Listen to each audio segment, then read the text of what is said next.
Thank you for visiting. I'm Stephen Walker, the Director of Middleway Health. I'm one of the psychotherapists here. We are now open to see people in person during this unprecedented time. However, we're also available to do telehealth and video conferencing and video sessions. We'd like you to feel safe, but also open. So here at the office, we are welcoming people, and we look forward to seeing you. When I've been a patient or a client in therapy, I know that it's hard to pick a therapist. Looking on other websites or reading people's biographies is useful, but I've always wanted to be able to see them and talk to them first. It's difficult these days to get a therapist on the phone. Fortunately, we have video, and we put together a short film where the team here describes why they wanted to be a therapist, what's difficult being about a therapist, what they're looking for in therapy, and how they work. This gives you an opportunity to meet our team virtually, and hopefully we'll see you at Middleway Health. Thank you. What personal experiences or maybe even traumas do you have in your own past that have contributed to your desire to do this work? Well, my caring comes from the fact that I grew up in a family where there was a lot of alcoholism and other kinds of addictions. And I am the oldest of 4 children, and I was a natural caretaker. So one of the things that I learned early on is I like to solve everybody's problems. And although I do it professionally, I really had to do my own work first. So I didn't get into feeling over-identifying with patients and clients. I had been under a little bit of a negative view of psychology and mental health because in my family, my father was a suicide and he'd been under psychiatric treatment when he died. So going in my youth, I had this therapists and psychologists don't know what they're doing. So it took me a lot to say, okay, I'm going to go back and do this kind of work. Do you ever feel triggered by your patients, or does that ever come up in a session?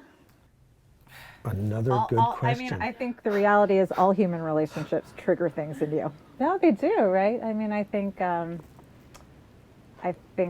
big part of the work is also just being able to come back and be in your own space and your own body and let your own feelings come up. I don't believe that it's good for the therapist to hide behind some artificial psychological barrier, because the idea, at least in marriage and family therapy, is to always work on a relationship. And if we don't talk about boundaries and share, like when we're affected by someone else's pain or joy, then how are people going to learn boundaries? So, from what I understand, people do best when they feel like their therapist cares about them. But that's something that's really hard to quantify. So, how do you develop rapport with people, and how do you make them feel like you care about them? I mean, it's being present in the room, right? And then, and motivated and authentic in your approach, and honesty too, and integrity, and being yourself. I think people can tell when they feel heard, they feel cared for. And a lot of times in their lives, when you're interacting with people, people are thinking about what they want to get out of it. And so you don't see that they care, even though they do. And so when a therapist really sits down and listens to you and tries to understand, that feels like caring. Well, it is caring. I haven't found it very difficult to build rapport with people. They want services. I think a lot of people out there are really struggling and need somebody to talk to. And so every client's different, of course. And so I just kind of meet them where they're at. I set the mood of the room, and most of the time it's very pleasant. So I use essential oils, and sometimes that kind of just breaks the ice where a client comes in and says, oh, that smells so good. And I'm thinking, oh, okay, here's my hook to kind of have them relax. Because most of the time people coming into therapy, and especially if they're meeting someone for the first time, it's pretty intimidating. Let's talk about a time when things did not go well. What did you do about it? Therapy really isn't defined by things going well all the time. I think most of us that are therapists know that every session is a bit of a crapshoot, and you don't know. With some clients that are actually more disturbed than others, you don't know what's going to happen. And I guess one of the times it didn't go well with me was when a client brought in a loaded gun into the session. And I thought, oh my goodness, what do I do now? She told me that the gun was because she was feeling like using it, and she thought that maybe I'd like to keep it for safekeeping. And okay, that had never happened before, so I thought, should you put the gun down and kick it across the floor? I've seen that in the movies. It's hard because we're human too, and I make mistakes sometimes in the process. And I think that's part of it, is being able to own up to that and saying, hey, I messed up, or giving the client that voice that that we're talking about, where sometimes people don't have that anywhere else.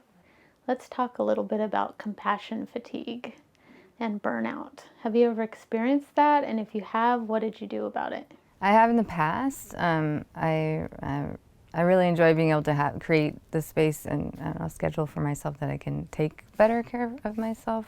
I don't experience compassion fatigue the way most people do, perhaps because I don't leave things at the office.